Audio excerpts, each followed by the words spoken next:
The computer screen glows blue-white in the dark. It's the only light in your room besides the RGB strips lining your desk. Your mic sits on its arm stand, foam cover an inch from your lips. Wait, hang on a moment. I think we need to choose the second option here, Chad. You click the dialogue choice. The dating sim character on screen blushes, their sprite shifting to a happy expression. A notification pops up in the chat window on your second monitor. Someone just subscribed for 3 months. Ah, thanks for the 3 months, Chokum Wesker. They're asking, do you only play dating sims? On stream, yes, I like showing the work of good devs. People who put actual heart into their games. They should be appreciated. The chat scrolls. New messages appear every second. Then one catches your eye. Have you played Mr. Killer? Just seeing the name makes your throat tighten. The chat explodes. Don't mention that game here! How insensitive can you be, lol? Shut the fuck up, loser! A private message from a mod flashes on your second monitor, asking if they should ban the person. You tell them it's okay, then turn to the camera again. And no, I haven't played that ridiculous game, and I never will. That's why we play games like this one, made by people that don't want to exploit other people's tragedies. In case y'all aren't aware, I do not share this sentiment whatsoever. It's not that I like games that exploit other people's tragedies. I feel like when it comes to fiction, at the very least, we should be able to actually explore all kinds of subject matters tastefully, at the very least. I feel like some games do it exploitatively just for the shock value, while others do actually make some pretty good points in them. But yeah, you try to focus on the cute sprite confessing their feelings on screen. Another donation alert plays. The text-to-speech voice reads it out. But the new Stab chapter is so cool! Ghostface is so dreamy! Your hand freezes on the mouse. Your throat feels tight. Yeah, you think the other romanceable killers are dreamy too? Your voice comes out sharper than you meant it. It's crazy to me how some people completely disregard the real stories the chapters in this game are based on. Oh, okay, I can see why you have your reservations. You're thirsting after a real serial killer that destroyed people's lives. It's pathetic. Another donation. You almost don't read it. Then the text-to-speech starts. Your mom's killer is pretty cute too. I'm on 100 affection level with him. Your stomach drops. Your face goes hot. You're fucking sick. Ban them. Mods. Anyone else who mentions anything about the disgusting game gets banned too. You force yourself to keep playing, to keep clicking through dialogue options. The chat slowly returns to normal, full of emotes and jokes about the game you're actually playing. Your phone screen lights up on the desk beside your keyboard. It's on silent, so no sound. Your brother's name flashes on the screen, but you don't pick up. He knows not to call you when you're streaming. He can leave a message. You're about to click the next dialogue option when a distorted voice crackles through your headphones. Hello. Do you like scary movies? Your stomach lurches. You rip the headphones off and spin in your chair. Your webcam is still recording. The chat can see you looking around your dark room. Nothing there. Just your bed, your closet, your posters on the wall, which I still haven't put up yet. What the fuck? Did you guys hear that? You pull the headphones back on and check the chat. The messages are flying. Yes, they heard it too. You check your second monitor. An unknown user has joined your private Discord voice channel. Final Girl Hunter. Who is this? How did they get in? Get them out! Your mods react fast. The username disappears from the voice chat. Then it pops back up. That wasn't very nice. Who is this? Is this some kind of joke? More of a game, really. You like those, don't you? You ban the user, watching as the name disappears. Your heart is pounding so hard you can hear it in your ears. You look at your webcam. It's just a troll chat. Don't worry. I'll deal with them and come back. See you later. Keep the stream going, or your brother dies. The username is back in the voice call. Your brother's pained cry crackles through your headphones. The user sends a picture into the Discord chat. It's your brother, taken through a window. He's in your living room downstairs. Your hands start to shake. The cursor hovers over the end stream button. The chat is a blur of panic. This could all be AI, a deepfake. Your voice sounds weak. You don't believe it yourself. You grab your phone with your other hand, fingers fumbling, and dial your brother's number. It rings and rings. You open your text and start typing fast. I open my text. Free pest control? Where are you? Downstairs. Why? There's a sick fuck saying they'll hurt you. Maybe they will. Go what the fuck? Your stomach twists. You're about to type back when your phone buzzes, showing an incoming video call from your brother. You answer it, and the screen loads. It's not your brother's face. It's a camera pointed at him. He's in the living room, tied to one of the dining chairs. His shirt is torn open and blood run down his chest in thin lines. Someone coughed into him. His mouth is taped shut, his eyes wide and terrified. You clap your hands over your mouth, a whimper escaping your lips. A gloved hand appears in frame, holding a bloody knife. The blade drags slowly across your brother's skin. He has such nice muscles. So strong. Such a pretty face, too. The voice comes through your headphones and your phone at the same time. The knife moves up. The tip presses under your brother's throat. Your brother thrashes, the chair creaking under him. Don't hurt him!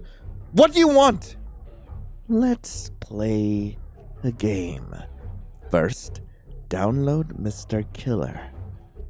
You go still. The knife presses harder. A thin line of blood appears on your brother's neck. He's crying now. You scream into your mic. Okay! You pull up your browser on the second monitor and type in the game's name. Your vision is blurry as you click the download link. The progress bar appears. 5 minutes remaining. Then, you play the stab chapter and romance Ghostface. Make him your main husbando. What in the hell is going on here? It'll take too long to get to that chapter. I would have to play through the whole main story first, and I have to level up and get the right cards. Then, let's skip to the good part. You look at the phone. Your brother is barely moving now. You glance at the main chat. It's a waterfall of panic messages moving way too fast to read, but one phrase repeats over and over. Behind you! Turn around! Ghostface is behind you! You spin your chair around. Oh no, he's hot! Ghostface stands in your room. The white mask stares down at you. The black, empty eyes. The open mouth frozen in a scream. He raises his arm. The bloody knife glints in the light from your monitor. Game over. Did I die? I don't think I die.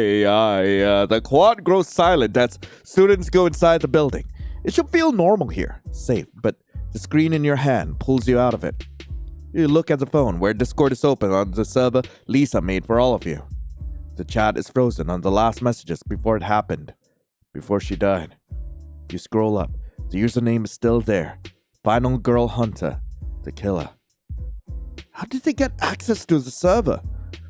The VOD of the stream is gone from every platform now, wiped before anyone could download it. But there are new clips everywhere talking about Lisa and her brother, found dead in their house. The reports say the scene was brutal. Man, I don't know. We can't even find the user anymore. The police are trying to track the IP. Ash pushes his long blonde hair back from his face. His red shorts are too bright for the mood.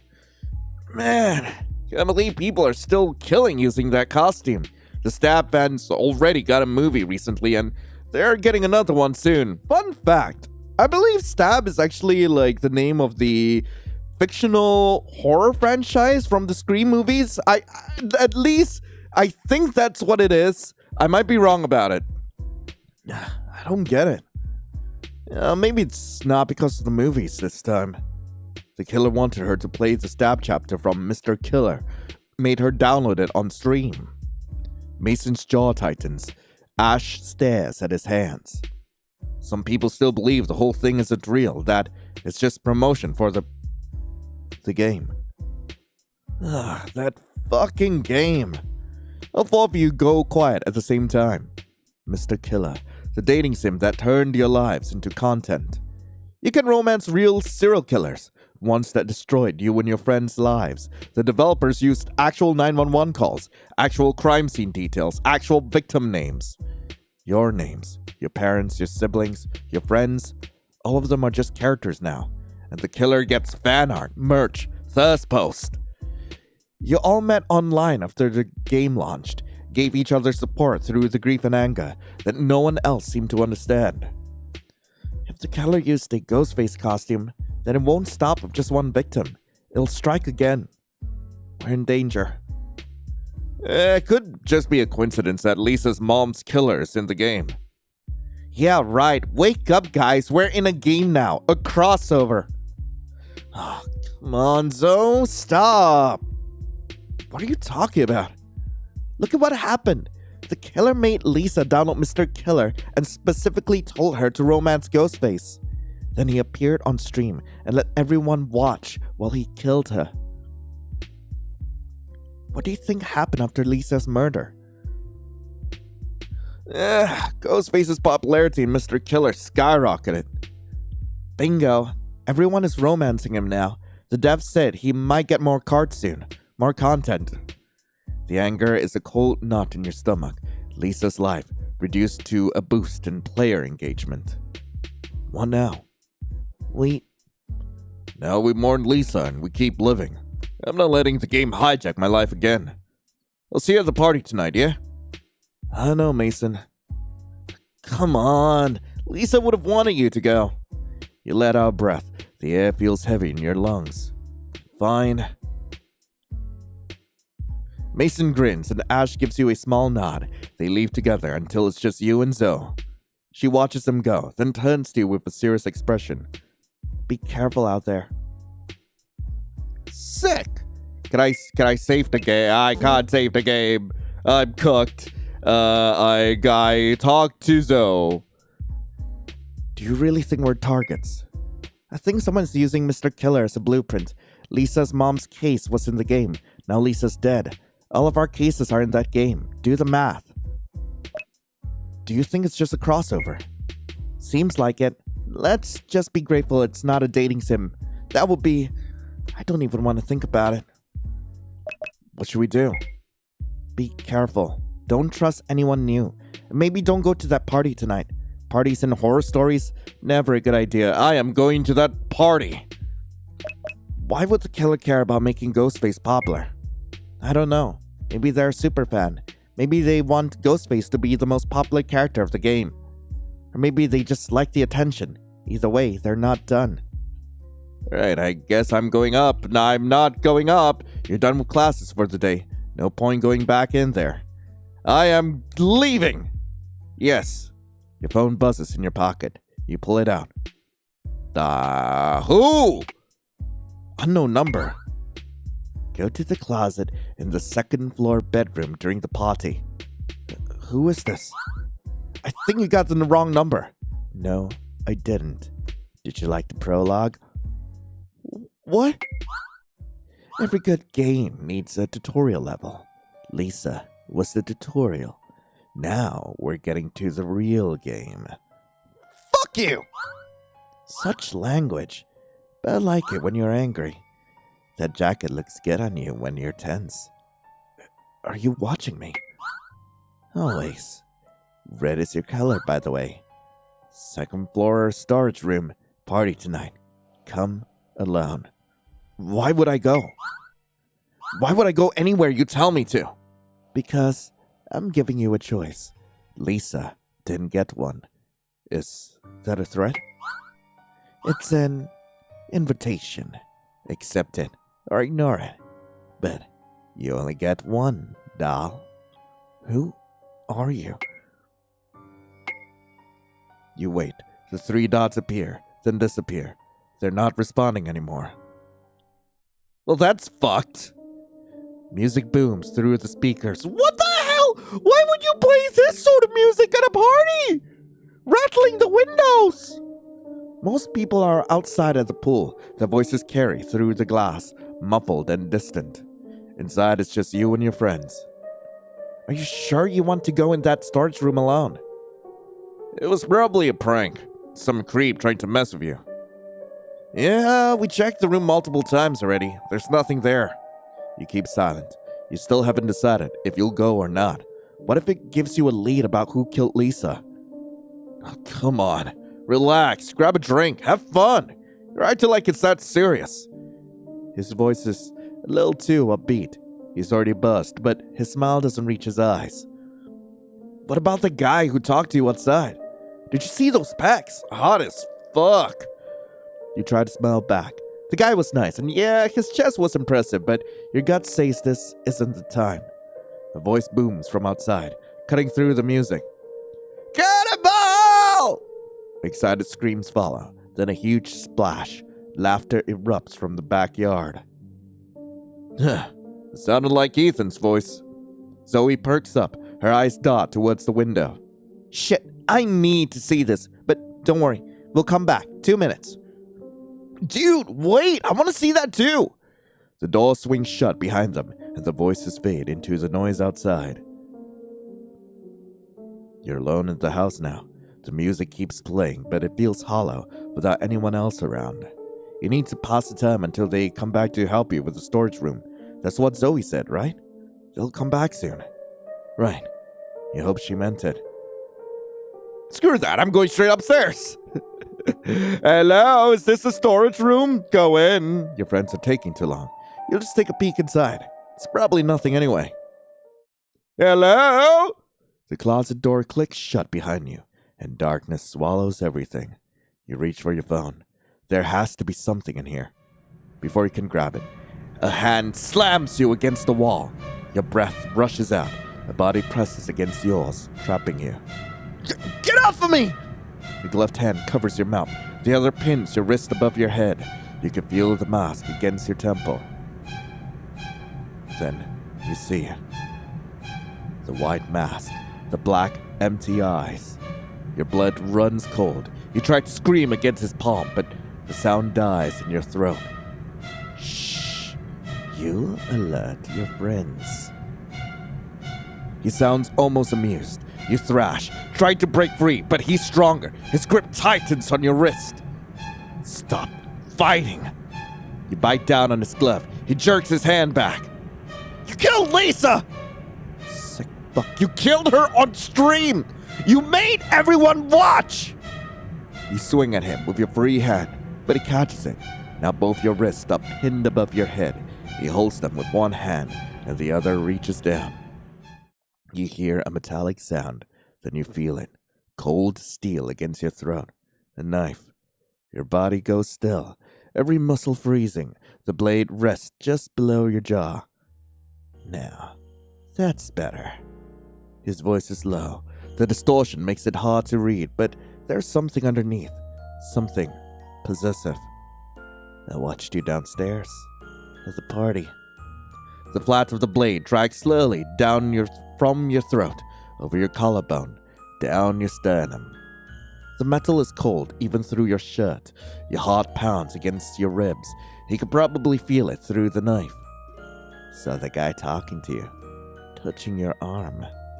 The knife continues its path down, making you aware of every inch of skin it passes over. So what? The blade stops at your hip. So, I didn't like it. I don't belong to you. Don't you? The knife traces along your side, then slowly down the outside of your thigh. The pressure is light, but the threat is clear. It could cut through fabric and skin so easily. I've been watching you for months. I'm the one who knows everything about you. His mask is so close now. I'm the one who sees you. Not him. Not your friends. Me. You're insane. The flat of the blade pushes into your inner thigh, firm enough to silence you without cutting. Maybe. His mask tilts towards your face, his voice dropping lower. But you're the one who came exactly where I told you to. In the dark. Alone. You drag in a breath through your nose. I came here for answers, not you! You came here because you listen when I give instructions. The knife lifts from your thigh and returns to your sternum again. Slower this time. A slow vertical drag that forces your chest to stay still. And you're going to keep listening. He releases your wrist and steps back. The knife leaves your body last. He moves to the door and opens it a crack, light from the hallway cutting across his mask. Stay here and wait for me. He moves towards the door and slams it shut behind him. You hear the lock click. You are alone in the dark, every nerve still standing at attention where the knife last touched you. The anger rushes in. He expects you to just wait? Let me out! No answer. Then you hear screams coming from downstairs. You try to call for your friends, but no one picks up. You need to get out of here. Now. Nah, I'm good. Old textbooks. Useless. There's a heavy box on the shelf. You pull it open, finding a hammer, some nails, and duct tape. You take them. Anything else? What's over here? The shelves are full of random stuff. Board games, old electronics, a broken lamp. You move things around. Behind a stack of books, you find a flathead screwdriver. Nice. That'll be useful. Streamers, plastic cups, a few birthday candles. Nothing helpful. A tennis ball, some wire hangers, a rolled up poster. Then you see it. A piece of paper folded up and shoved under one of the boxes. You pull it out and unfold it. It's a note. The handwriting is messy. If you're reading this, you got locked in. Sorry. The pen sticks sometimes. Use something flat and a hammer. Jake. So this has happened before. At least now you know what to do. That should be enough. Let's try it on the door. What? Should I really? I feel like that's a bad idea. But then again, I can't save. And I don't know if waiting here is the play. You go back to the door and shine your phone's flashlight on the hinges. There's 3 of them, each with a pin holding it in place. You position the screwdriver under the bottom pin and tap it with a hammer. The pin shifts, then pops out with a metallic clink. Soon all 3 pins are out. You grab the edge of the door and pull. It lifts off the hinges. It's heavy, but manageable. Wait, how did Ghostface not get locked in here with us? You set it aside. You're free. Now you need to warn your friends. Hi. As soon as you step into the hallway, you hear footsteps. You glare at Ghostface, anger overriding fear for just a second. Why did you leave me there? Then you notice the knife in his hands. Blood drips from the blade onto the wooden floor. Dark and wet. Fresh. Did I keep you waiting? Sorry. I was kind of busy killing your friends. I feel like you could have come up with a pun there. But don't worry. It's your turn now. You need to hide. Where? What do you mean whole shift around? I hide in the closet!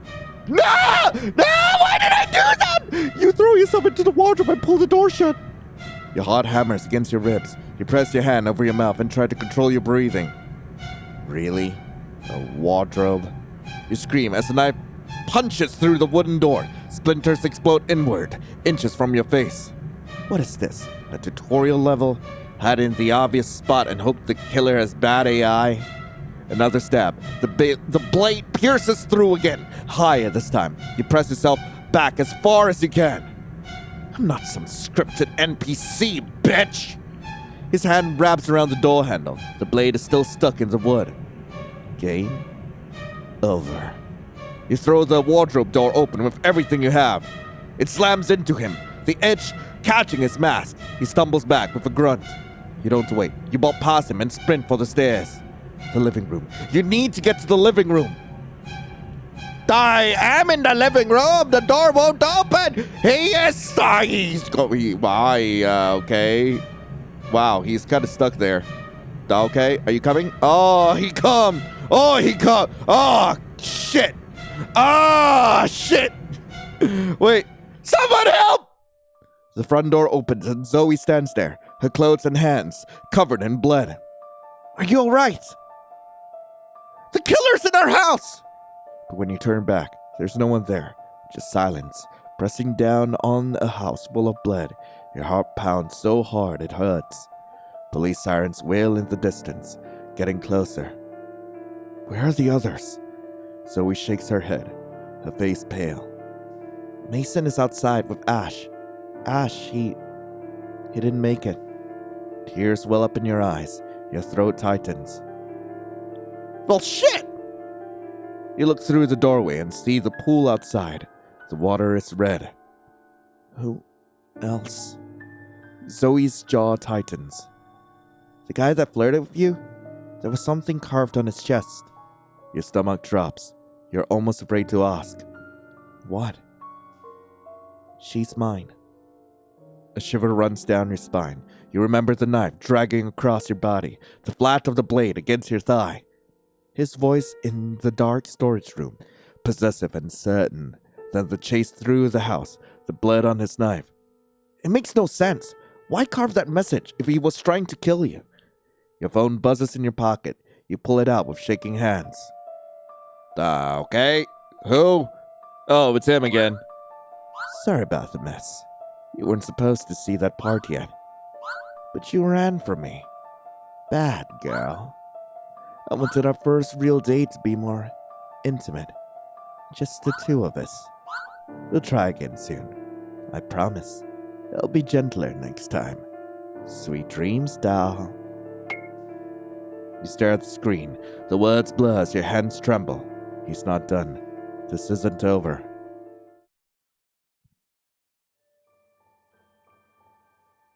You're outside the police station now, standing beneath the streetlights with Zoe and Mason. You spend 2 hours inside, telling the police what happened, describing the chase and the messages. They took your statement, photographed the text on your phone, and promised to increase patrols in your area. It's not going to help. When you asked for protection, the officer gave you a sympathetic look and said they'd see what they could do. It wasn't reassuring. Mason leans against his car with his arms crossed. His shirt has blood on it, dark stains that look black under the parking lot lights. You did see Ash's body at the party. Mason and Zoe did. They won't talk about it. Zoe paces back and forth, her phone clutched in her hand. Then she stops and turns to face the both of you. Okay, so forget everything I said about a crossover. We're dealing with something else. What is it? What do you mean? His voice came out different than before, serious and somber. Instead of his usual easy tone, the party broke something in him, made him focus. Think about it. Lisa's death made Ghostface more popular in Mr. Killer. That was the crossover part. Boost the character stats by making real kills. But this, she gestures at you. She's mine, carved into someone's chest? Killing anyone who gets close to you? That's not crossover behavior anymore. That's something else entirely. You wrap your arms around yourself. The street feels too open, like someone could be watching from any shadow. We're in a yandere dating sim now. More specifically, you are. We're just the supporting cast. Which isn't very good for us since supporting characters usually get killed or used as blackmail against the heroine. It can't be. You tried to kill me. And also, this has a much more solid adherence to the yandere tropes than most of the other games I played. Because you disobeyed him. You ran when he told you to wait in the storage room. Classic yandere behavior.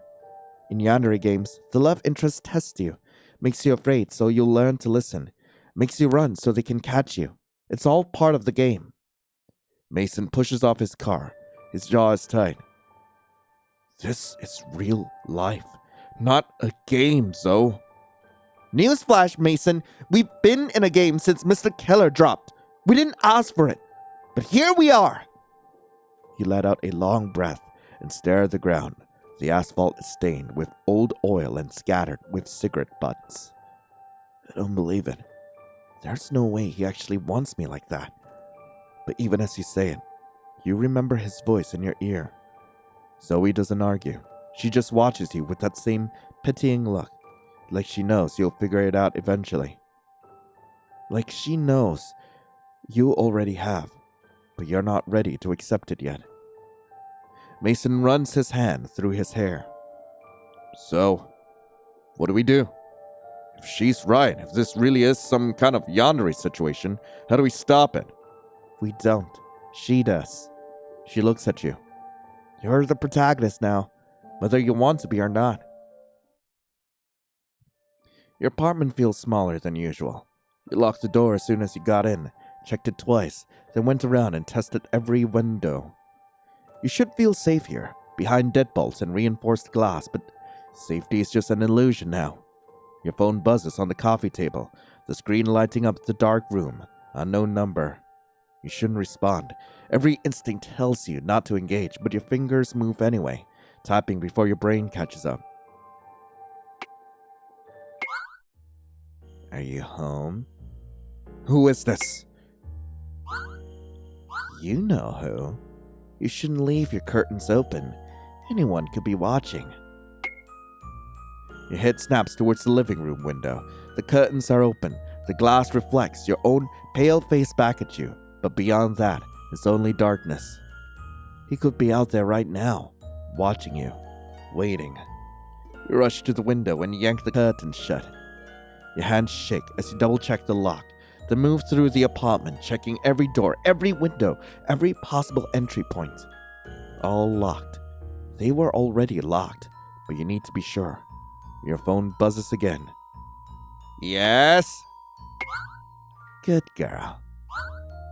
You looked so beautiful tonight, even when you were afraid. Can't stop thinking about the way you felt, pressed against me in that closet. So warm. I took the mask off. My skin is still hot from the chase. From you. A shiver runs down your spine. The image forms in your mind before you can stop it. Him, somewhere in the dark, mask discarded, face flushed, thinking about you the same way you're thinking about him. Hey, you! No, you are not thinking about him. You're afraid of him. There's a difference. Your phone sits heavy in your hand. Then you remember the talk with Zoe and Mason outside the police station. Zoe leaned forward with her elbows on the table and her voice low and urgent. Listen to me. If this is a yandere route, the old rules are garbage. Surviving this isn't about fighting back. It's about playing his game. You need to understand the new rules. Mason looked sick, and probably you looked even worse. Rule 1. Don't reject them directly. In yandere games, outright rejection triggers the bad ending. They snap, kill you or themselves or both. Rejection equals game over for everyone. Her eyes locked onto yours. Rule 2. The goal is to lower his rage stat, not raise his love one. This isn't about making him love you more. It's about managing his instability. Your choices should be calculated to calm him down, to make him feel secure in his possession of you, without encouraging his violence. It's a tightrope walk. Now that's very different from every other game I've played up to this point. It's good that we have the classic rules back. Now staring at your phone, at the messages from someone who's already killed for you, you have to decide. Now play along. You think about Zoe's warning. Every word matters now. Okay. What do you want? Everything. Your time, your attention, your thoughts. I want you to think about me the way I think about you. Every second, every breath. Why? Because I love you. I don't understand. You will. I'll make you understand. Another message arrives before you can respond. A photo. The angle's from outside, looking in through your living room window. It's you, standing in your apartment, pulling the curtains shut, your face caught in profile, mouth slightly open, eyes wide, exposed. My clothes! Your heart slams against your ribs. You look at the curtains you just closed. He could be on the other side right now. Okay. See? I'm always here. You don't have to be alone. I can't wait to see you again. Next time. Don't run. Good night, doll. Dream of me. The messages stop. The screen goes dark. You're left sitting in your apartment, alone in the silence, staring at your phone. You're not alone. You know that now. And somehow, that's the most terrifying thing of all. Days pass in a nerve-wracking haze of silence. Nothing happens. The restlessness is a physical ache under your skin. His texts are a constant, unwanted presence.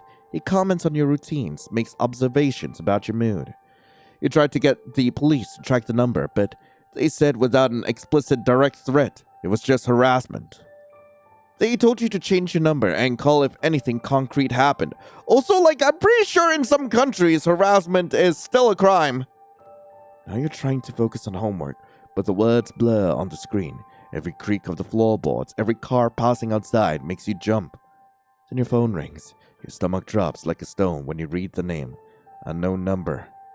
You should ignore it. Let it go to voicemail, but what if it's important? What if something happened to Zoe or Mason? What if one of them is hurt and borrowed someone's phone to call you? Or what if it's him? Zoe's voice echoes in your mind, a grim reminder. Rule 3. Play along with small requests. Wearing specific clothes, going certain places, answering calls.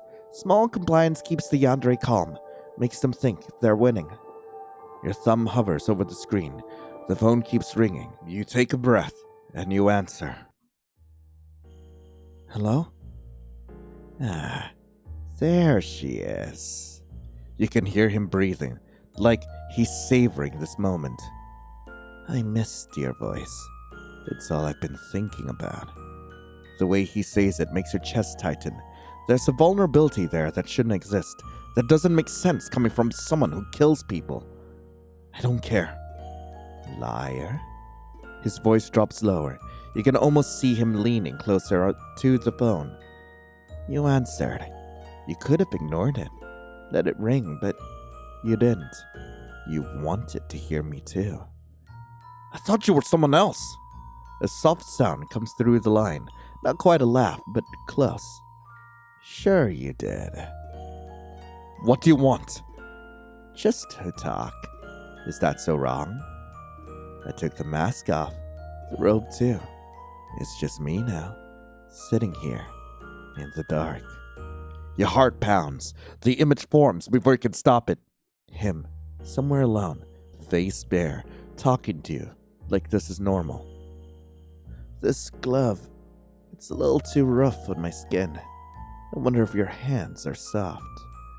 His voice catches slightly, a hitch in his breath that the voice changer can't quite hide. Touch your neck for me, right where I had my knife. Can you feel it? The memory of me there? Your hand moves before you can think. Fingers brush against your throat where he touched you. You snatch your hand back. Good girl. I knew you would. His breathing gets heavier. Like talking to you does something to him he can't control. Imagine my mouth there, instead of the knife. Imagine me without the mask. Would you still be afraid? If that's all you have to say, I'm hanging up. You can hang up, if you want. You hear him shift, hear the creak of a chair or bed. He's settling in, getting comfortable, like he has all the time in the world. But we both know you won't. You're curious. You want to hear what I sound like when I'm not pretending to be a monster. Yeah, I'm gonna keep talking. Yes, please. You should end the call. Every rational part of your brain screams at you to hang up. But you don't. Your thumb stays frozen over the screen. See? You want to understand me. You want to know why. That's why you're still on the line.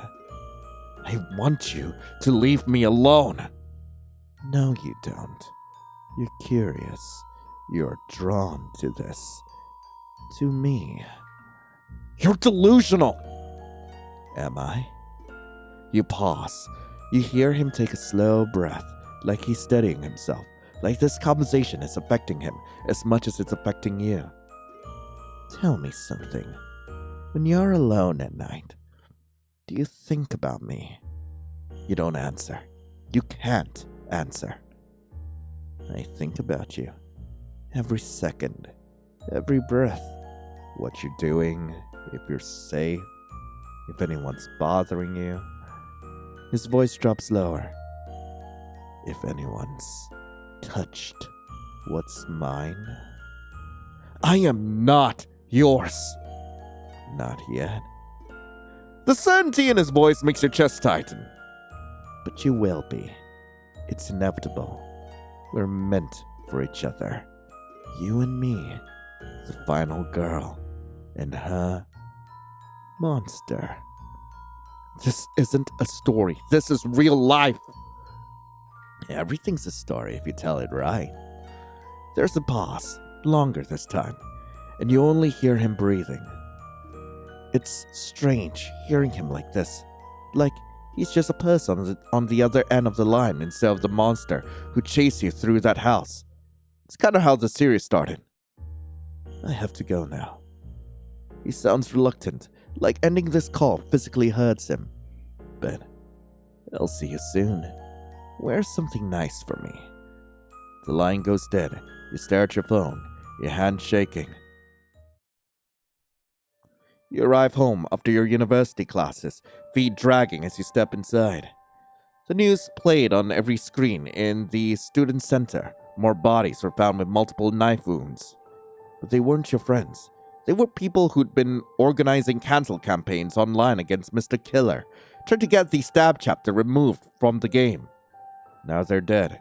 Do you feel guilty for being relieved? Relieved that it wasn't Mason or Zoe. Wasn't anyone you know. Your apartment feels wrong the moment you take a few steps towards the corridor. The air is different, warmer, humid. Then you hear a faint noise, water running. Your blood goes cold for a split second, but then the sound cuts off. Maybe it's your imagination. Maybe you're paranoid and seeing threats where there weren't any. Then the bathroom door opens. My guy, were you just taking a shower in my bathroom? You could have just asked. Ghostface steps out, with steam rolling behind him. A towel is wrapped around his waist, sitting low on his hips. The mask is still on. That white face stares at you from above a body that's undeniably, brutally human. You freeze, your bag slipping from your shoulder and hitting the floor. You can see the movement of muscle under skin as he raises one hand to cup his chest. Then his hand drops lower. His palm drags down his abdomen to the edge of the towel where you can see the outline of him pressing against the fabric. You like this, huh? His voice snaps you out of it. The low tone sounds obscene coming from someone standing there half naked in your apartment. You always need a shower scene in dating sims. It's basic fan service. Gotta give the player something to look at. Your brain catches up to your body. He is in your apartment. You need to run. You bolt for the front door. Your hand reaches for the handle, but arms wrap around you from behind, pulling you back against a solid chest, still warm from the shower. Let me go! No running away. You thrash against him, throw your weight forward, try to break his grip, but his arms tighten around you, holding you firmly in place. Oh, doll. His voice is rough now, breathless. You have no idea how much this turns me on.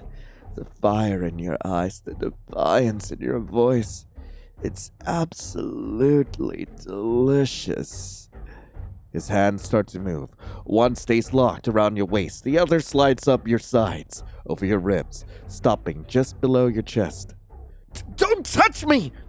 His thumb brushes against your nipple, through your shirt. You shiver from the sudden contact. I'm starting to think that this might start being Patreon exclusive from here on out. Who knows? I felt that. His hand moves higher and cups your throat. Are you scared? Or is it something else? His thumb strokes your pulse point. You can feel how fast your heart is beating. Because your body is telling me A very different story than your mouth.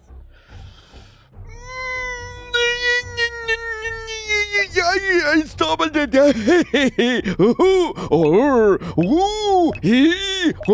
This will be so funny, but why stop fighting? You force yourself to go still in his arms. Zoe's rules echo in your head. Small compliance. Keep them calm. Yeah, that's why you're doing this. Correct choice. Plus 10 affection points. See how easy it is when you follow the walkthrough? What do you want? His grip loosens slightly, almost becoming gentle. His hands move from your throat to your jaw, tilting your head to the side. I just wanted to see you, touch you, make sure you're real. His thumb traces your bottom lip. I've been watching through windows for so long. It's not the same as this feeling, you. You should leave, now. Should I? I don't like that route. It's boring. His grip shifts from restraining to embracing. He pulls you flush against him, and you feel the hard line of his arousal through the towel. I didn't know Kaiwei was a poet. See this? Your affection meter just hit a new tier. Now we're getting into the premium content. The doorbell rings! Sharp and sudden in the tense silence, you hear voices outside, muffled but familiar. Hey, we brought food! It's getting cold. Open up. Ghostface goes still against you. Then his arms release. He steps back, and you can breathe again. Your chest heaves. You try not to look at the bulge pressing against his towel. Try not to notice how obvious it is that this affected him. Saved by the supporting cast.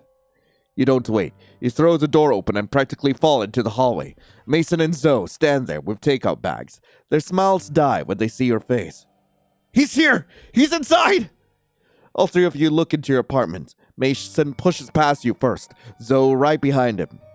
They check the bathroom, the bedroom, the kitchen. You stand in the doorway, shaking, wondering how the hell did he pull a Batman? Mason comes back out, his face grim. There's no one here. Zoe appears behind him and points towards your bedroom. Windows open. You all crowd into your bedroom. The window is wide open, curtains billowing in the night breeze. You're on the second floor. It's high enough that jumping would hurt, but Ghostface did it anyway. He's gone. Man, I thought we were primed and ready for some fan service. You sit on your couch with a glass of water clutched in both hands. Your fingers won't stop shaking, so the water ripples. You bring it to your lips and force yourself to drink. The cold helps, a little. Mason paces near the window. Zoe sits beside you with her hand on your back, rubbing slow circles. What happened? Did he hurt you? You shake your head. Words feel impossible right now. But he was here in your apartment. Actually here. You nod. Your throat is too tight to speak. I'm calling the cops again. This is the third fucking time, and they're not doing anything. He pulls out his phone and starts dialing. Zoe keeps her hand on your back. It's okay. You're safe now. We're here. And Mason brought his gun. It'll be fine. That fucker won't get us. The phone rings on the coffee table. The sound makes all three of you jump. Is it him? Probably. You should take it. We'll check the windows again. As they move to the hallway, you grab the phone and answer the call. What do you want? So, you're having a little gathering? A party without me. His voice comes through clear and distorted, the sound you've come to recognize, to dread. Why didn't you invite me? I'm hurt. Leave us alone! And what if I don't? What are you and your little friends going to do? Kill me? You think about the gun Mason has. It makes you feel safer, and we all know that Ghostface is just a dude. So we can clearly get rid of him with a gun. Come and you'll find out. Oh, don't worry. I'll slit your throat soon enough. We locked the doors and windows. You can't get in, asshole! Who said I'm outside? The words hit like ice water. You freeze. A male scream tears through the apartment, then a gunshot. Mason! You run back to the hallway. The bedroom door slams open and Mason stumbles through, clutching his side. Blood seeps through his fingers, dark and spreading down his shirt. His face is white. He's here! Run! He takes 2 more steps and collapses. His knees hit the floor first, then he falls forward. As he goes down, his handgun skitters from his grip, sliding across the polished floor and vanishing under the lip of the couch. Blood pools beneath him on your carpet. Mason! Ghostface appears in the hallway behind him. The mask stares at you. The knife in his hand drips red. You look past him, trying to see where Zoe is, but Ghostface fills the hallway, his body blocking your view. Zoe! No answer. Ghostface takes a slow step towards you, like he has all the time in the world. You back towards the front door. Your hands scramble behind you, searching for the handle. Mason is on the ground between you and the killer, not moving. You don't know if he's breathing. Where are you going, doll? Stay back! Your hand finds the side table. You grab the heavy ceramic lamp and hurl it at him. It cracks against the side of his mask with a sickening thwack. His head snaps to the side, and he stumbles back into the wall with a grunt. You little bitch! He shoves off the wall. You grab a picture frame and throw it. It shatters against his face. He swings his arm up too late, and glass sprays everywhere. He trips backwards over the coffee table and goes down hard. The crash echoes through the apartment. You don't wait to see him get up. Your hand finds the door handle. You yank it open and spill out into the hallway, not looking back. You run for the stairs, his ragged, furious coughing echoing behind you. By the time you hear him scrambling to his feet, swearing violently, you already have a head start. You hit the stairwell and take the steps 2 at a time, the sound of his clumsy, enraged pursuit fueling your escape. You burst out of the building and into the street. The night air hits your face. You keep running until your lungs burn, until you can't run anymore. You collapse against the storefront, gasping for air. Your whole body shakes. Mason's face flashes in your mind. The blood. So much blood. And Zoe. You didn't see Zoe. Didn't hear her after that first scream. Your hands shake as you pull out your phone and dial 911. The operator answers and you force words out between gasps. Your address, blood. Someone's been stabbed, maybe 2 people. Your friends are still inside. Hurry, please, hurry. They tell you to stay on the line, but your hand is shaking too hard. The phone slips. You catch it and hang up. Your mind is whirling. Something is wrong. Ghostface was just in your apartment before this. He had you alone. He could have killed you at any time when he was touching. You stop the memory before it takes over your brain. He was there, but he didn't kill you. He was almost gentle. And now he's done this? It doesn't add up. In the distance, sirens wail, getting closer. Red and blue lights flash at the end of the street. Your phone rings. Unknown number, of course. Anger rises in your chest. You answer with shaking hands. What did you do to them? Your friends. That depends on which one you're asking about. One was gutted like a pig on the ground. Now the other. He sounds calm, unbothered, which makes you even more mad. Where's Zoe, you motherfucker? Safe. At least for now. I don't believe you. You don't have to believe me. You just have to do what I say. Your screen lights up with an incoming video. You open it with shaking hands. The video is dark, shot in low light. Then the camera adjusts and you see her. Zoe, bound to a chair with duct tape over her mouth. Blood runs from a cut on her forehead. Her eyes are wide with terror. Let her go! Come to the theater building tonight.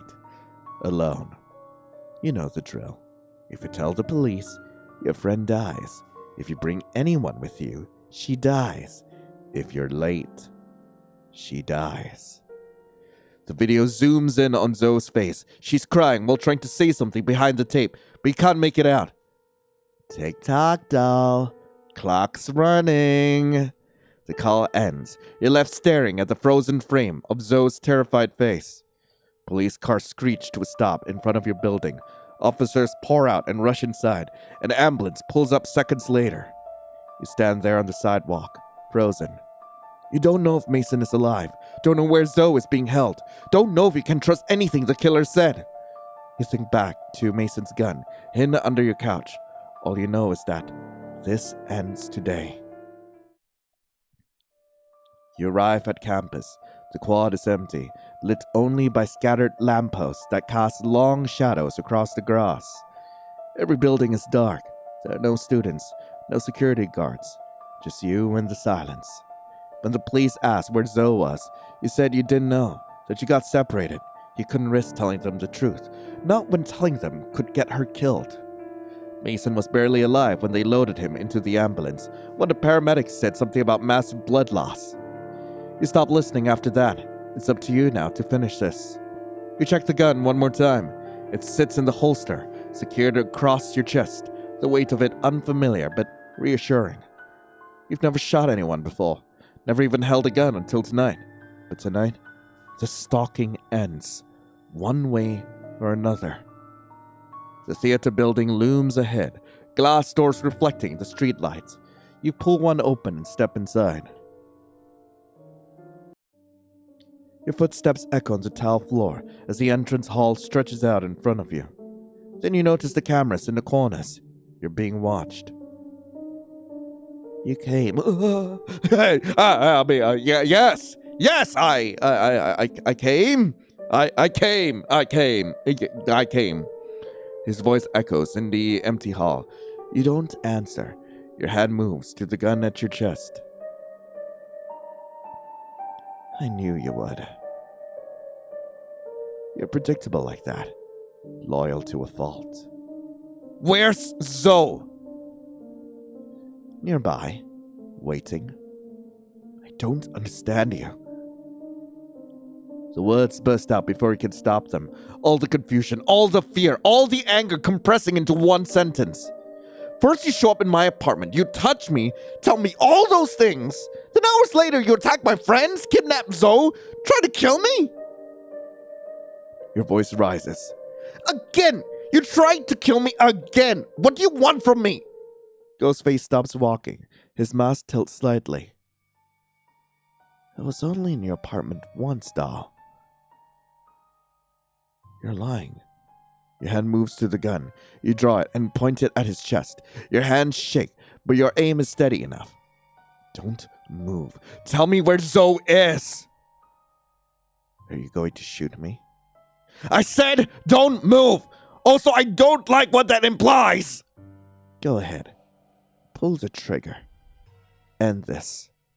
Your fingers hover over the trigger. One squeeze. That's all it would take. But you won't. Because you want answers. And dead men don't talk. His hand moves faster than you expected. He grabs your wrist and twists. The gun falls from your hand and he grabs it. No! I told you. We need to talk. First. He hides the gun in his robe. Now, where were we? Alright. I was about to tell you the rules. What rules? The game, doll. We're playing a game. You run, I chase. If I catch you. He leans in close. The mask nearly touches your forehead. Well, you'll find out if I catch you. His hand releases you and he steps back. He'll give you a head start. 10 seconds. This is insane. 10. I am not running. 9. Stop this!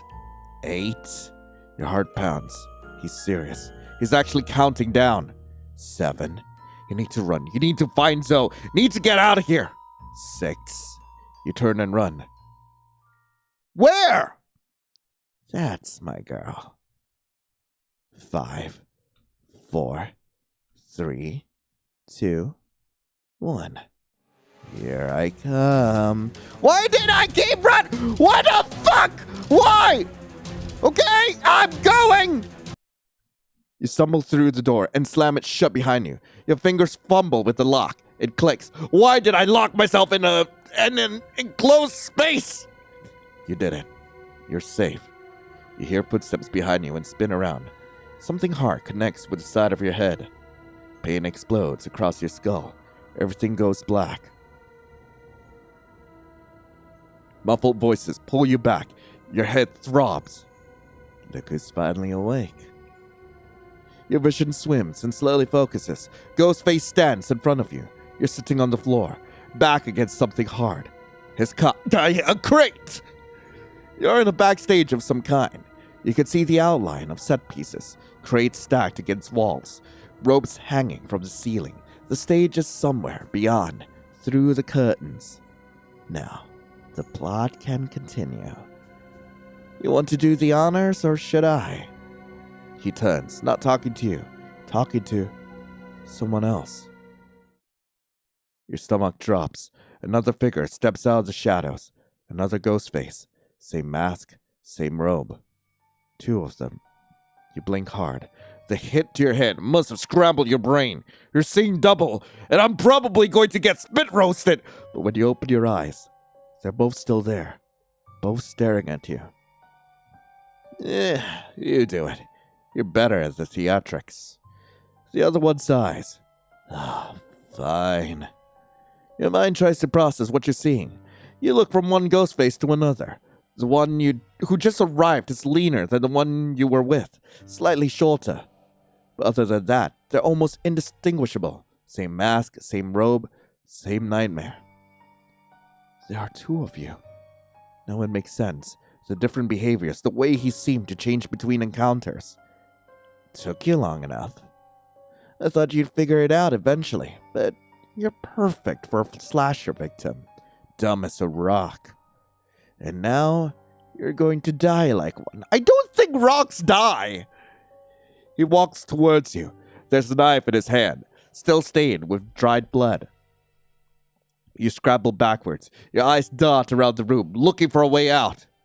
Ghostface 2 laughs. It's colder than the first one's laugh, more unhinged. You have nowhere to run, sweetheart. This isn't one of those movies where the final girl gets a convenient weapon at the last second. He crouches down to your level. The knife catches the light. And actually, you're not the final girl. You're just a bitch that's going to get used and gutted. Fuck you! Oh, she's still got some fight left. Good. I like it when they fight. He stands and starts circling you like a predator. But first, let me tell you how this ends. It's a stab franchise villain thing. Here we go. Pay attention. You die, your friend Zoe dies, and I frame you for everything. What? It's perfect, really. Tragic survivor of a real crime snaps after seeing her story exploited by the famous dating sim, Mr. Killer. She tries to destroy the game's reputation by killing other survivors, but making Ghostface look bad. He gestures with the knife. The evidence will all point to you. The cameras will show you came here alone. Armed, your fingerprints will be on the knife I used to kill Zoe. It'll look like a murder-suicide. No one will believe that. Won't they? You've been acting strange, playing along with the stalker's demands, answering his calls, coming here alone instead of going to the police. They'll think you were working together, that you fell in love with your stalker and helped him kill. Classic Valia deal. It's poetic, really. He reaches out with the knife. The tip traces your collarbone. Ghostface will be the most popular killer in Mr. Killer after this. The tragic villain who corrupted an innocent victim. They'll make him even more cards, more content, more merchandise. You spit in his face. It hits the mask and drips down. You're pathetic. I want to be riding on a real killer's reputation? You're not Ghostface. You're just a fanboy with a knife. Ghostface 2 goes still. Then he grabs your throat. You stupid! The taller Ghostface moves fast, silent. He appears behind Ghostface 2 and drives his knife into his back. 1, 2, 3 times. Ghostface 2 makes a choked sound. His hand releases your throat. He turns around, stumbling, clutching his stomach where the blade went through. Dude, what the fuck are you doing?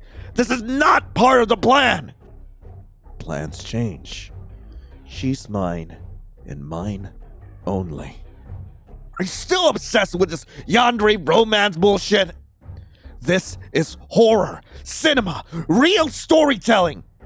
We were supposed to make Ghostface the most popular slasher of all time! I only care about being popular with one girl. You talk about Ghostface like he's real, like he thank you for this. He is real. He's a cultural phenomenon, and you're ruining our plan for your waifu fantasy. You see the gun. While they're focused on each other, you crawl towards it, your fingers close around the grip. You stand and pointed at both of them with shaking hands. Hands where I can see them! Both Ghostfaces turn to look at you. Ghostface 2 is bleeding heavily. His hand presses against the wound, but he's still standing and holding the knife. You don't have the guts to do it! He takes a step towards you. Blood drips to the floor. You're not the final girl!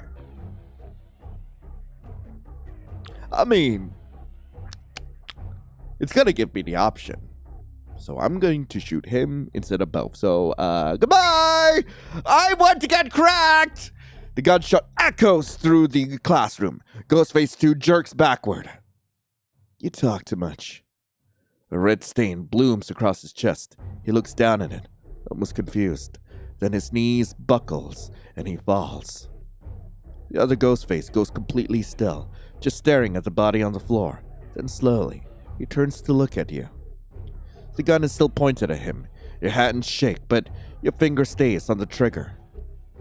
You see, everything I did was for this. For us. His voice is calm. Too calm for someone who just watched you shoot his partner. Oh no. You stare at him, your gaze going from the mask to the body language. That's somehow different now, almost softer. Slowly, you lower the gun. Ghostface takes a step forward, then another. When you don't raise the gun again, he comes closer. He reaches out and takes the gun from your hands, gentle, like you're handing it to him willingly. He sets it on the crate behind him. There we go. Good ending unlocked. His hand comes up and cups your face. You flinch, but don't pull away. I knew you'd understand eventually. This is our route. You and me. We just had to get through all the bad choices first.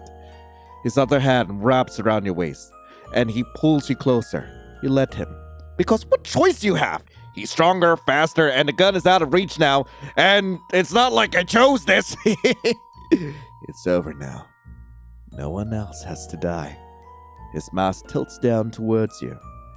As long as you're mine. In the distance, sirens wail, getting closer. Time to go. See you in the epilogue. Before you can question him, you hear a muffled voice coming from somewhere behind the stage door. Weak but familiar. Relief floods through you. Zoe!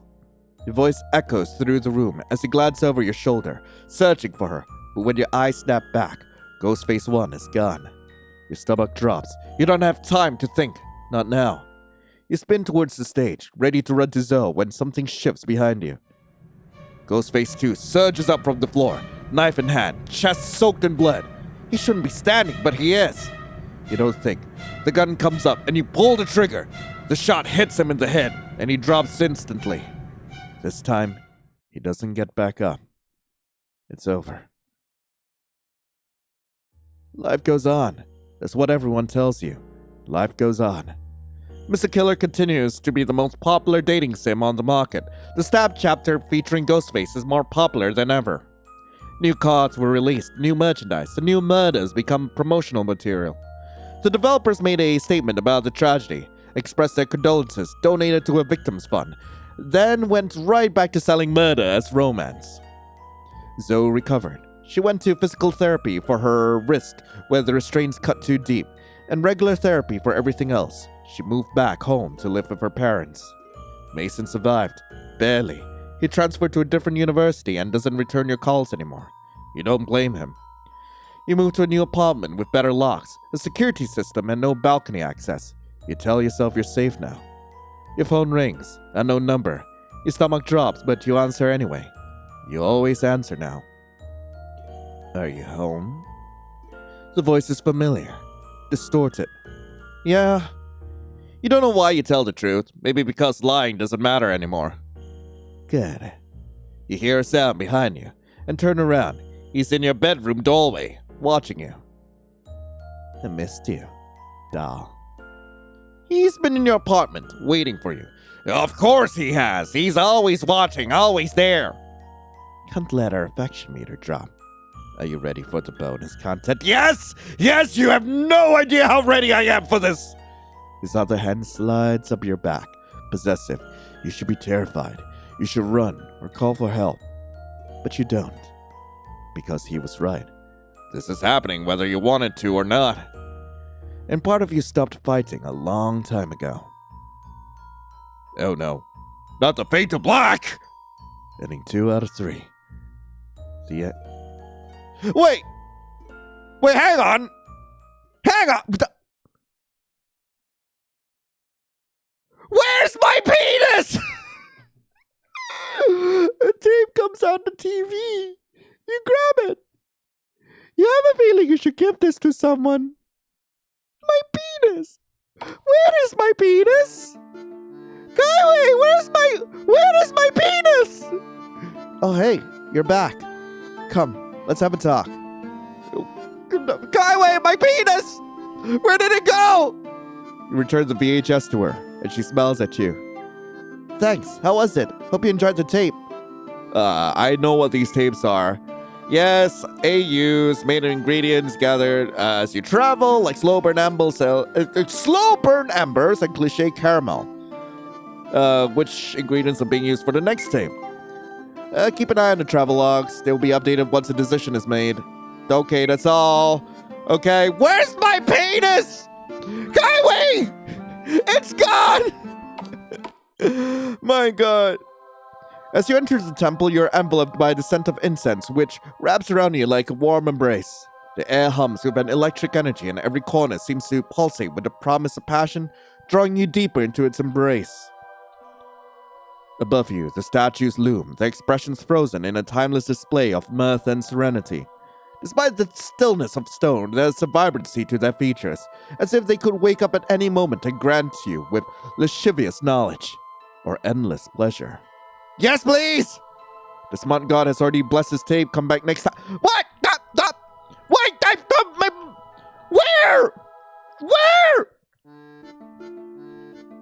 Where is it?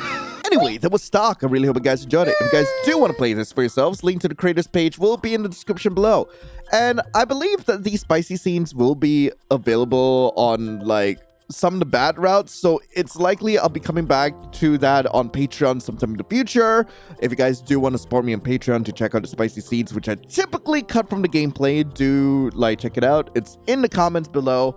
And I feel like this was actually a fairly decent fan game of Scream. From what I heard, Kaiwei did a lot of research into Scream before actually making this game, and I feel like I should definitely give the franchise a watch. It's been a long time since I've actually checked out any slashers, and Scream is one of those classics. It is a satire of a bunch of the other slasher movies that came out way before then, and it's usually held up. I should definitely check it out. But anyway, thank you all so much for watching. Hope you all have a lovely rest of the day, and as always, I'll be seeing you in the next video. This is Lion, signing off. Ciao.